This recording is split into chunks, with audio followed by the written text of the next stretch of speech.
প্রথমেই যে বার কাউন্সিলের জন্য আপনি বেসিক প্রস্তুতিটা কিভাবে নেবেন, দেখেন একটা জিনিসে যদি আপনার মানসিক প্রস্তুতি না থাকে, মানসিক ভাবে যদি আপনি টেনশনে থাকেন, আপনি জীবনেও এটাতে ভালো করতে পারবেন না, যে কোনো কাজেই হোক, সেটা পড়াশোনা হোক, চাকরি বাকরি হোক, অথবা অনলাইনে অন্য কিছু করাই হোক।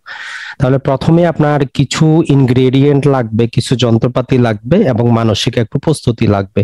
এটা সর্বক্ষেত্রেই লাগে, আপনি শুধু বার কাউন্সিল এমন না, আপনি যদি বিচারকের পরীক্ষা দেন, যদি বিসিএস পরীক্ষা দেন, অন্য কোনো চাকরির পরীক্ষা দেন, তারপরেও কিন্তু লাগবে।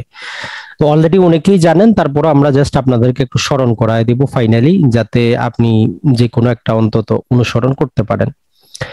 আপনার কাছে অনেক লেখকের বই থাকতে পারে, যারা হয়তো গতবার পরীক্ষা দিয়েছেন পাশ করেন নাই, দেখবেন যে কারো কাছে 4টা 5টা লেখকেরও বই আছে। তো এইরকম আপনার অযথা বই ক্রয় করার দরকার নাই। যদি আপনার প্রয়োজন পড়ে, একান্তই প্রয়োজন পড়ে, যে কোনো একটা লেখকের বই যেটা আপনার ভালো লাগে বা আপনার বন্ধু বলছে এই বইটা ভালো, যে কোনো একটা লেখকের সহায়ক বই আপনি নিয়ে নিতে পারেন, কোনো সমস্যা নাই। বাজারে প্রায় 15টার মতো বই আছে প্রচলিত, যেগুলোকে আমরা বলি যেগুলা বিক্রি হয় বেশি। যে কোনো একটা, কোনো নির্দিষ্ট লেখকের দরকার নেই, যে কোনো একটা আপনি নিতে পারেন, নিতেই হবে এমন কোনো কথা না। কারণ হচ্ছে এই বইটা না নিলে হয় কি, অনেক ক্ষেত্রে মানসিক চাপে থাকে যে আমি হয়তো বইটা নেই নাই, বইটার মধ্যে হয়তো বিস্তারিত আছে, তো এই জন্য হয়তো আমি এটা উত্তর করতে পারি নাই। আপনার মানসিক যাতে একটা শান্তি থাকে, কারণ আপনার আশেপাশে যাদের সাথে কথাবার্তা বলবেন সবাই বলবে যে তার কাছে 2টা বই আছে, 3টা বই আছে, তো আপনার কাছে একটা থাক, আপনার মানসিক ওই প্রশান্তিটা থাকবে।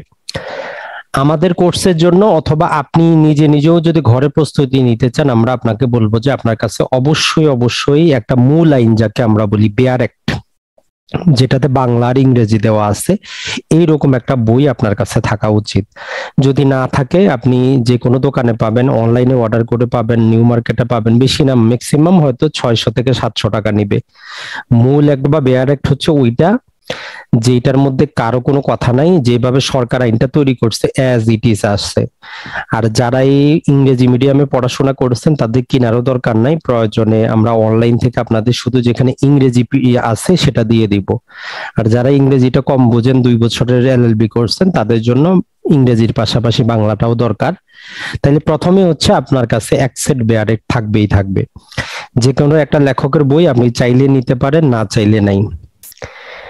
3 নাম্বার জিনিসটা আপনার প্রয়োজন হবে, বাজারে বর্তমানে কিছু পাবেন শুধু যেখানে এমসিকিউ আছে, প্রশ্ন ব্যাংক আছে, আর কিছুই নেই, সেখানে শুধু প্রশ্ন এবং অপর পাতার সমাধান দেওয়া আছে। তো আপনার এই বইটা কাজে আসবে, যে কোনো লেখকের নিতে পারেন, বাজারে 3-4টা লেখকের পাবেন, মোটামুটি 250 থেকে 300 টাকায় পাওয়া যায়, যেখানে শুধু প্রশ্ন আর উত্তর, আর কিছুই নেই, সাজেশন মূলক দেওয়া আছে। এটা কি করবে, যখন আপনি নিজে নিজে পড়বেন, কতটুকু পড়লেন, তো সেই অনুযায়ী যদি নিজে একটু এমসিকিউ গুলা করেন, আপনি বুঝতে পারবেন যে আপনার কোথায় একটু সমস্যা আছে, আরো পড়তে হবে। তাইলে আপনাদের আমরা যে সাজেশনটা দিব, আপনি শুধু এমসিকিউটা নিবেন, যেখানে শুধু প্রশ্ন আর উত্তর আছে। যদি কারো প্রয়োজন পড়ে, আমরা পরবর্তীতে নাম্বার দিয়ে দিব, আপনি অনলাইনে অর্ডার করবেন অথবা ঢাকা থেকে আপনি নিয়ে নেবেন। এটা আপনার কাজে আসবে, 200 থেকে 300 টাকায় পাবেন। এখন আসি আমাদের কোর্সে, বা আপনি নিজে যখন পড়বেন, এক্ষেত্রে আপনার ওই যে লেখকের আপনি বইটা নিছেন সেই বইটাতে অথবা বেয়ার অ্যাক্টে অথবা নিজে আপনার একটা হ্যান্ড নোট কিন্তু তৈরি হয়ে যাবে। যারা আমাদের কোর্সে অংশগ্রহণ করবেন, এদের জন্য আমাদের ক্লাসগুলা করতে করতে আপনার একটা হ্যান্ড নোট হয়ে যাবে, যে হ্যান্ড নোটটা ম্যাক্সিমাম 15 পাতার হবে। ওই 15 পাতা পড়েই আপনি পরীক্ষা দিবেন 7টা সাবজেক্টে, আপনার ওই যে এতগুলা বই পড়ার দরকার হবে না। তো এটার ক্ষেত্রে আপনার একটা লাল কালারের আপনি পেন নেবেন, লাল কালি, আর একটা থাকবে কালো কালি। কালো কালি হচ্ছে কি, কিছু বেয়ার অ্যাক্টের মধ্যে কিছু জিনিস লেখা থাকে না, উজ্জ্ব থাকে, তো সেই শব্দটা শুধু আপনি সেখানে লিখে দিবেন। যেমন একটা উদাহরণ দিলে আপনি বুঝবেন, যখন আমরা কি করি, যখন আপনি সিপিসির 11 ধারা পড়েন, সেখানে রেস জুডিকাটা আছে, কিন্তু কনস্ট্রাকটিভ রেস জুডিকাটা বলে একটা শব্দ আছে, ওইটা কিন্তু ওইখানে কোথাও উল্লেখ করা নাই। তো ওই আপনি 11-র উপরে যদি ওই কনস্ট্রাকটিভ রেস জুডিকাটা এই শব্দটা আপনার লিখে রাখতে হবে, তাইলে যখন আপনি রিভিশন দিবেন আপনার মনে পড়বে যে এখানে 2টা জিনিস আছে। আরেকটা হচ্ছে আপনার যে হলুদ কালার, তাই আপনার কাছে 3 রকমের জাতি কালি থাকে, এটা কিন্তু খুবই গুরুত্বপূর্ণ। কারণ হচ্ছে কি, আপনি যত পড়বেন, যখন পরীক্ষা প্রশ্নের মধ্যে 4টা অপশন থাকবে, একই রকম যখন 2টা অ্যান্সার থাকবে, তখন আপনি ডাউট ফিল করবেন, এটা হবে না এটা হবে, তখন আপনার ওই কালিগুলা মনে পড়বে যে আপনার বইয়ের মধ্যে আপনি কোনটার মধ্যে কালিটা দিছিলেন। এটা কিন্তু পরীক্ষিত ইন্টারন্যাশনালি, যে আমরা লাল কালি এবং হলুদ কালির যে কোনো জিনিস যে আপনার সবার আগে দেখায়, অনেক দিন মনে থাকে। তো এর জন্য লাল কালি প্লাস কালো এবং হলুদ এই 3 কালারের 3টা কলম আপনাকে রাখতেই হবে, কারণ আপনি পরীক্ষার আগের রাতে 7টা সাবজেক্ট কমপ্লিট দেওয়া সম্ভব না। তো এই জন্য আপনাকে আগে থেকে ডিসাইড করে নিতে হবে যে আপনি কোনটা পড়বেন। আর যে কোনো আপনি যে কাজটা করতে পারবেন, যে কোনো আপনি A4 সাইজের কাগজ যদি হয় ভালো, আর না হলে যে কোনো প্লেন খাতাগুলা পাওয়া যায় একটা নিবেন। কারণ হচ্ছে আমরা আপনাদেরকে টু দ্য পয়েন্ট যেটা পড়াবো ওই সেকশনটা আপনি ওইখানে লিখে রাখবেন শুধু। যেমন আমরা একটা উদাহরণ যদি দেই, যেমন ধরেন যে আমরা আপনাদের বললাম যে তামাদিয়াইনের 6 ধারা, তো আপনার কাজ হবে আপনি কি করবেন, এই কাগজে সেকশন 6 লিখবেন, আর কিছু লেখার দরকার নাই। এখন এই সেকশন 6 এর মধ্যে অনেকগুলা সাবসেকশন আছে, অনেক কথা আছে, এত কিছু আপনার পড়ার দরকার নেই, কারণ এখন সময় কম। তো সেখানে আমরা যেই 3টা বা 4টা শব্দ বলবো ওই 4টা শব্দই আপনি লিখবেন, আর কিছু না। তো যখন আপনি রিভিশন দিবেন আপনার হ্যান্ড নোট থেকে 6 নম্বরে কি আছে, 4টা শব্দ আছে, আর কিছুই আপনার দরকার নাই। তো এইরকম দেখবেন যে যখন আপনার 15-20টা ক্লাস হবে আপনার নিজেরই 10 পাতার একটা হ্যান্ড নোট হয়ে গেছে, ওইটাই আপনার সম্বল, ওইটা দিয়ে আপনি পরীক্ষা দিতে পারবেন।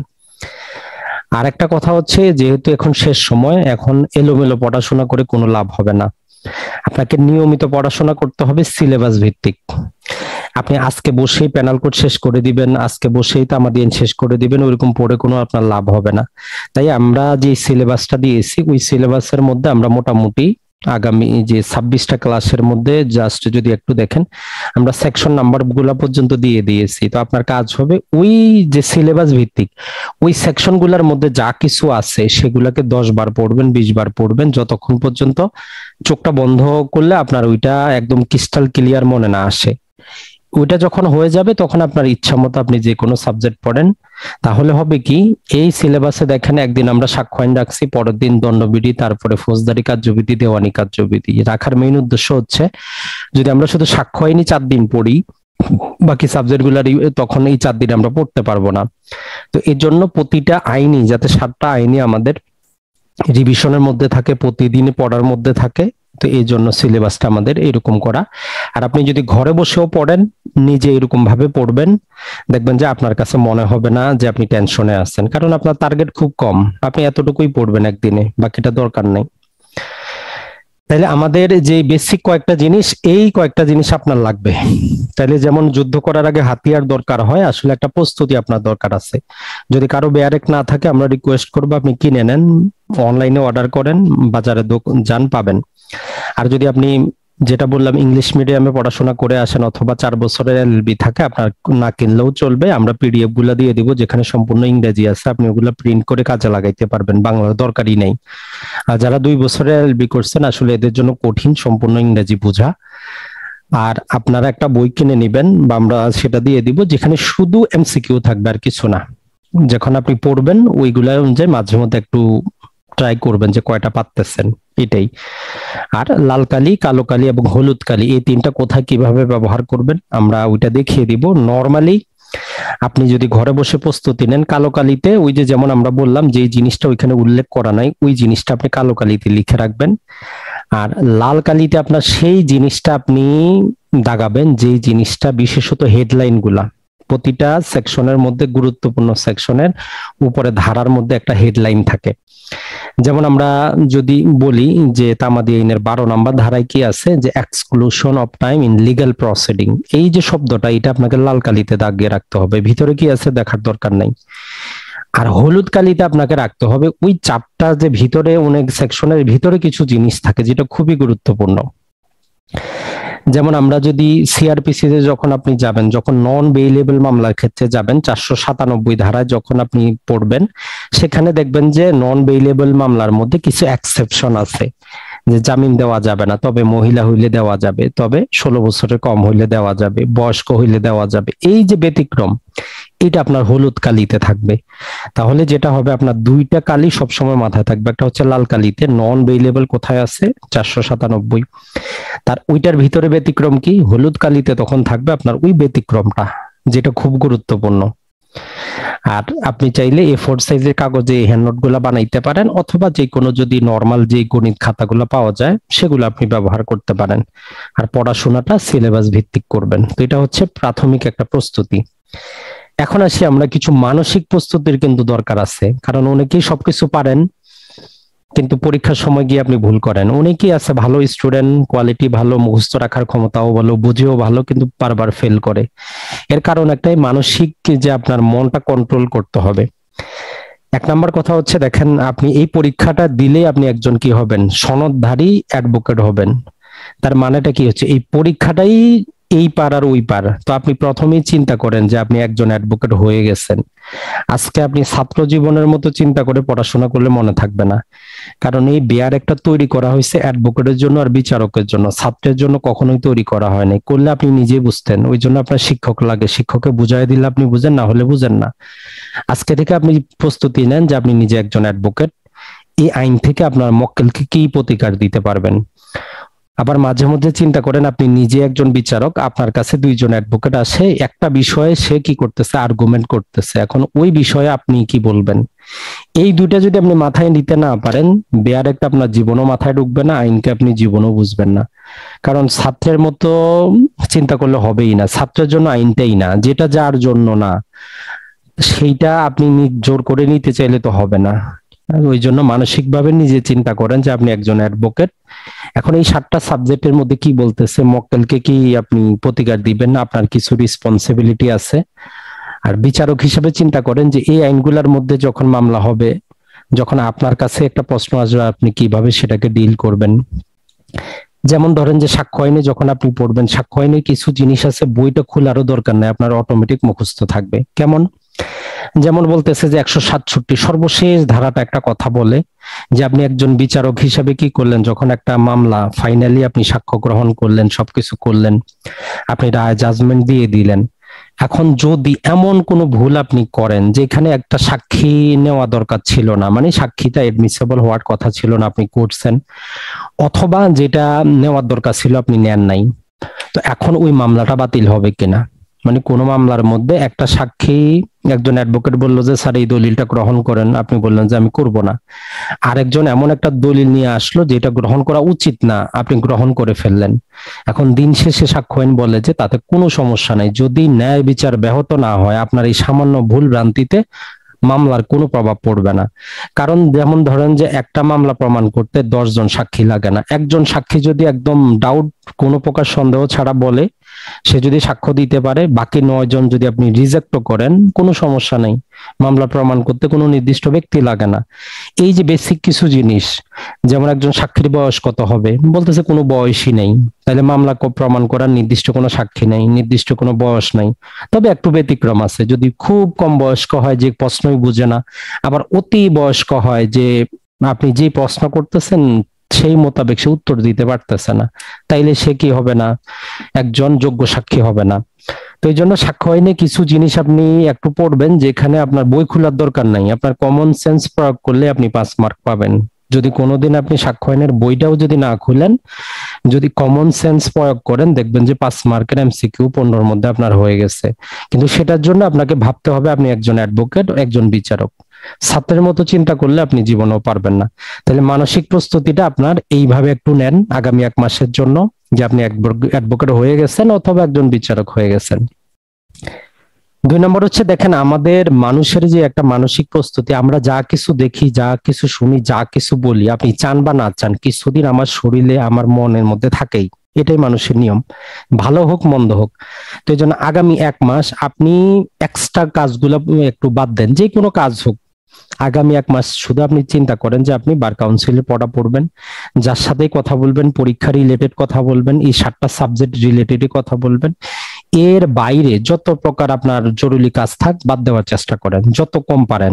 একদম যে আপনি ঠিক আছে এখন পরীক্ষার পরে করবেন, যাই কিছু আসুক, যে পরীক্ষার পরে দেখব। তাহলে হবে যেটা, আমাদের যে মাথা, যেটা বললাম একসাথে 10টা কাজ করতে পারে না। তো ওই জন্য আপনার দায়িত্ব হবে প্রাথমিকভাবে আপনি চিন্তা করবেন যে আমার প্রথম কাজই হচ্ছে এটা, আগামী 1 মাস যার সাথে কথা বলবো পরীক্ষা রিলেটেড কথা বলবো, বার কাউন্সিলের কথা বলবো, 7টা সাবজেক্ট নিয়ে কথা বলবো, আর অন্য কোনো ব্যাপারে না। আর সামাজিকতা কিছুদিন পরে এই পরিহার করেন, আপনার মামার অসুস্থ, খালা অসুস্থ, এর বিয়ে, ওর বিয়ে, বন্ধুর বিয়ে, বাদ দেন, কোনো সমস্যা নাই। 1 মাস পরে যায় তারা সরি বলে একটা গিফট দিলে সে খুশি হয়ে যাবে। যদি বলেন যে আপনি এমসিকিউ পাস করছেন, অ্যাডভোকেট হবেন, আপনি জান নাই দেখে সে যতটা দুঃখ পাবে না, আপনার ওই যে অ্যাডভোকেট হওয়া দেখে তার চাইতে 3 গুণ আরো খুশি হবে। তো এই জন্য আগামী 1 মাস মানে পরীক্ষার আগ পর্যন্ত যাবতীয় সোশ্যাল গ্যাদারিং আপনি পরিহার করেন, কিচ্ছু করার নাই, করতেই হবে। আর 4 নাম্বার যেটা হচ্ছে, এটা আমাদের বাস্তব অভিজ্ঞতা, আমরা বলবো না, যারা ডাক্তার আছেন যদি ভিডিওটা দেখেন, তো এটা আমাদের প্রতিটা মানুষের কি থাকে, ফিজিক্যাল আপনি বুঝেন যে আপনি কি খাবেন না খাবেন। তো সেক্ষেত্রে আমরাও ছাত্র জীবনে ছিলাম, অনেকক্ষণ 3-4 ঘন্টা পড়াশোনা করলে আর ভালো লাগে না, মাথা ব্যথা করে, এটা সবারই হয়। তো এই জন্য যেটা করবেন, আপনি ভিটামিন সি কিছু আপনি কি পাবেন, ট্যাবলেট পাবেন, বাজারে পাওয়া যায়। আর হচ্ছে যে কিছু গ্লুকোজ পাওয়া যায়, যাদের যেটা সম্ভব, আপনি যখনই 3-4 ঘন্টা একটানা পড়াশোনা করলেন আর পড়তে মন চাবে না, তখন আপনি একটা ভিটামিন সি ট্যাবলেট নেন, বিশেষত যেগুলা আপনার পানিতে দিলে কি হয়ে যায়, আপনার লিকুইড হয়, তো সেগুলো আপনি খাবেন, দেখবেন যে আধা ঘন্টা পর আবার আপনার পড়তে মন চাচ্ছে। আগামী 1 মাস আপনি করেন। তাই বলে যাদের এক্সট্রা সমস্যা আছে, ডায়াবেটিস আছে, নানা প্রকার রোগ আছে, সেটা আপনারা ডাক্তারের সাথে আলোচনা করে নেবেন। তা আমরা বলতেছি, যেহেতু আপনারা ছাত্র জীবনে আছেন, সবাই সুস্থ, এক্সট্রা লোড নিতে হবে, মানসিকভাবে প্রস্তুত থাকতে হবে, এই জন্য কাজটা করবেন। অথবা যাদের চা কফি অভ্যাস আছে, আপনারা সেটা 2 ঘন্টা পড়াশোনা করার পর যদি আপনার পড়তে ভালো না লাগে, একটা চা খান, কফি খান, আধা ঘন্টা বিরতি দেন, আবার পড়াশোনা করেন। এই 4টা আপনার মানসিক প্রস্তুতির জন্য লাগবেই লাগবে। এগুলা যতটুকু সম্ভব আপনি একটু করার চেষ্টা করবেন। এখন আসি সর্বশেষ যেটা, আপনার পরীক্ষার সম্পর্কে আপনার প্রস্তুতি। দেখেন, আগে থেকেই যদি আপনার জানা থাকে, যেমন আমরা নর্মালি সরকারি কোনো অফিসে যদি কোনো কাজের জন্য যাই, আগে থেকে চিন্তা করি যে কিছু টাকা ঘুষ দিতে হবে। সরকারি খরচ যদি 100 টাকা হয়, সাথে আরো 1000 টাকা নিয়ে যান, যে কিছু ঘুষ না দিলে হবে না। তার মানে কি, আগে থেকে আপনি মানসিকভাবে প্রস্তুত থাকেন, কিছু ঘুষ দিতে হবে, না এলে কাজ হবে না। তো সেখানে ঘুষ চাইলে আপনার অবাক লাগে না, যে না দিতে তো হবেই। সেম একই রকম ভাবে আপনি জানেন 100টা এমসিকিউ আপনাদের 60 মিনিটের মধ্যে অ্যান্সার করতে হবে। আর এইটার মধ্যে আপনি জানবেন যে 30% এমন প্রশ্ন থাকবে যেগুলো আপনি যতই পড়েন, একদম বইটা A to Z 7টা সাবজেক্ট মুখস্থ করে ফেলান, 2 বছর আপনি কি করেন, কোনো ভালো টিচারের কাছে আপনি এমসিকিউ কোচিংও করেন, তারপরেও 30% প্রশ্ন মনে হবে কোনোদিন শুনেন নাই, পড়েন নাই, ধরন আলাদা, বুঝতেছেন না। এটা আগে মানসিকভাবে আপনার এই প্রস্তুতিটা থাকতেই হবে যে 100টার মধ্যে 30টা এমসিকিউ এমন থাকবে, আমি যতই এক্সপার্ট হই, কারণ যারা এই প্রশ্নগুলা করে সবাই আপনার চাইতে 14 গুণ বেশি কি হচ্ছে, তারা যোগ্যতা সম্পন্ন। তো এই যে বিচারক যারা প্রশ্নগুলা করে, তারা এমন কিছু প্রশ্ন করবে যেগুলো আপনি চাইলেও অ্যান্সার দিতে পারবেন না, কারণ সময় কম। আপনি চিন্তা করে পরে অ্যান্সার করতে পারবেন, কিন্তু তাৎক্ষণিক সম্ভব না। তো এই জন্য মাথার মধ্যে এটা নেবেন যে আপনি 100টার মধ্যে 100টা অ্যান্সার করতে পারবেন না। 30টা আপনি বুঝবেনই না তারা প্রশ্ন কি করছে, ওইটা বাদ দেন। বাকি 30% প্রশ্ন আপনি দেখবেন যে এটা সবাই পারবে, আপনিও পারবেন, যে একদিন পড়ছে সেও পারবে, যে 2 বছরের এলএলবি করছে সেও পারবে, যে 4 বছরের এলএলবি করছে সেও পারবে। তার মানে এই 30% নিয়ে আপনার টেনশন নেওয়ার কোনো কারণ নাই। আপনি পড়বেন শুধু বাকি 40% প্রশ্ন, এইটার মধ্যে আপনার যুদ্ধ। তাইলে 100টার মধ্যে 30টা এমসিকিউ তো আপনি বুঝবেনই না, বাদ দেন। 30টা এমসিকিউ আপনি পারবেনই পারবেন, না পড়লেও পারবেন। আর বাকি যে 40টা আছে, এই 40টার জন্য আপনার পড়াশোনা। এই মানসিক প্রস্তুতি যদি থাকে, যখন আপনার কাছে প্রশ্নপত্রটা আসবে, প্রথম 3টা প্রশ্ন দেখলেন যে একটাও কমন নাই, আপনার টেনশন আসবে না যে আরো তো আছে, সমস্যা নেই। বেশিরভাগ ক্ষেত্রে যারা পরীক্ষা দিয়েছে, অকৃতকার্য হয়েছে, পার্সোনালি তাদের অভিজ্ঞতা থেকে যদি আমরা দেখি, ওইটাই বলে যে প্রথম 4টাই আমি পারলাম না, তখন মানসিক একটা টেনশন চলে আসলো, আর বাকিগুলা দিতেই পারে না। জানা প্রশ্ন সে উত্তর করতে পারে নাই, কারণ কি, তার আগে থেকে তার মানসিক প্রস্তুতি ছিল না। তো এই জন্য আপনার কাছেও যখন প্রশ্ন আসবে, প্রথম 5টাও যদি আপনার একটাও না পারেন, টেনশনের কারণ নাই, আরো 95টা আছে, এই চিন্তাটা আগে মাথায় রাখবেন।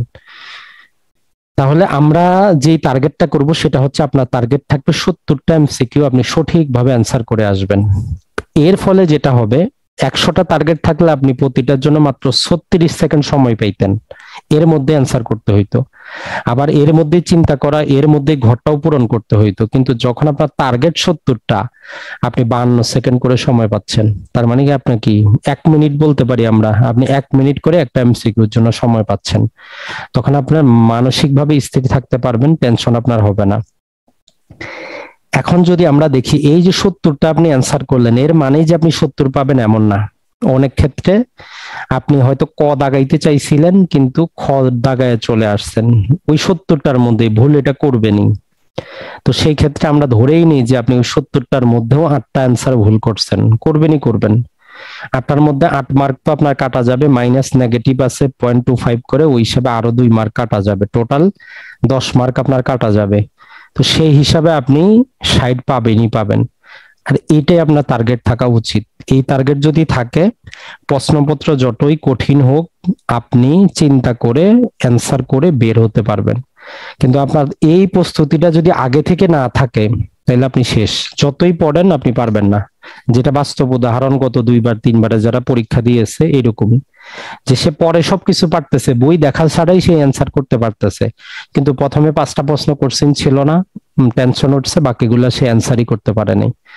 এই মানসিক প্রস্তুতি যাতে আপনাদের থাকে, তাহলে দেখবেন যে আপনার জন্য ইজি হয়ে যাবে। এটা ছিল আমাদের সবার জন্য একটা বেসিক আপনাদের বার কাউন্সিলের প্রস্তুতি। এই জিনিসটা আশা করি আপনারা অনুসরণ করবেন, আর অনুসরণ করলে অবশ্যই উপকৃত হবেন। এবং এটা পরীক্ষিত, যারা গত 2বার 3বারে পরীক্ষা দিছে, যারা অলরেডি অ্যাডভোকেট হয়েছে, এটা পরীক্ষিত। আর বই আপনারা 10টা বই পড়বেন না, একটাই পড়েন যেইটা আপনার ভালো লাগে। বেয়ার একটার পাশাপাশি যদি কোনো লেখকের আপনার কাছে 10টা বই থাকে, আপনি ডিসাইড করেন কোনটা পড়বেন। বাকি 9টা বই আপনি একদম আপনার ওই টেবিল থেকে সরায় ফেলান, রাখারই দরকার নাই। কারণটা হচ্ছে আমরা যা কিছু দেখি আমাদের চোখের মাধ্যমে আমাদের মস্তিষ্কে তার একটা চিত্র যায়। তো আপনি যখন 10টা বই দেখবেন, আপনি ওই যে ধরেন যে আমরা এখানে লেখা আছে যে পেনাল কোডের 34 নাম্বার ধারা, এখন এই 34-এ আছে কি আপনার ওই প্রিয় লেখকের 10টা, যে লেখকের 10 বইয়ে 10 রকম ভাবে, কোন জায়গায় একদম উপরে আছে, কোথাও মধ্যখানে আছে, কোথাও পাতার শেষে আছে।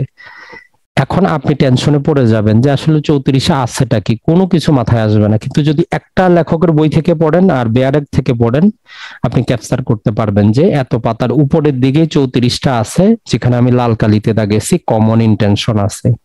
তো এই জন্য আপনাদের জন্য রিকোয়েস্ট থাকবে, যেই কোনো লেখক হোক একটা বই নেন, বাকিগুলা বাদ দিয়ে দেন সব, আর বেয়ার একটা সামনে রাখেন। কারণ অনেক লেখকের বইগুলোতে অনেক ভুল থাকে, মানুষ ভুল ত্রুটির ঊর্ধ্বে না। বেয়ার একটা যেটা তৈরি করা হয়েছে সেটাই হচ্ছে সম্পূর্ণ নির্ভুল, বাকি সব বইয়ে ভুল থাকবেই, কেউ বলতে পারবে না যে আমার বইয়ে ভুল নাই। তো এই জন্য 100% অ্যাকুরেসি চাইলে বেয়ার এক থেকেই দেখবেন, যে জিনিসটা নিয়ে দ্বন্দ্ব, বেয়ার একটা খুলবেন যে ওখানে কি আছে, ওইটাই সঠিক। বাকি সকল লেখকের কোনো দাম নাই, কারণ বেয়ার এক ছাড়া অন্য কোথাও কেউ আপনার পক্ষে দাঁড়াবে না, বেয়ার এক কি দাঁড়াবে আর কেউ দাঁড়াবে না।